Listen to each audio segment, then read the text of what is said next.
भरोसा दे जो वोट दो, भरोसा बिल्कुल लिखित हो। वोट दो, वोट दो, गैस पीड़ितों वोट दो,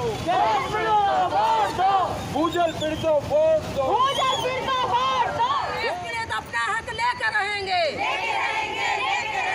पीड़ित अपना हक लेकर रहेंगे।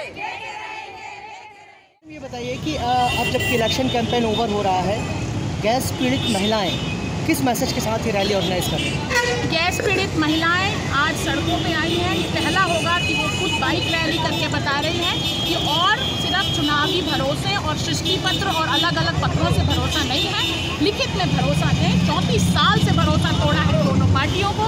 वोट देना हमारा अधिकार है, वैसे ही मुआवजा लेना भी हमारा अधिकार है, कानूनी एवं संवैधानिक अधिकार है। तो वो लिखित में दें और हम अपने वोट का अधिकार को पूरा करें।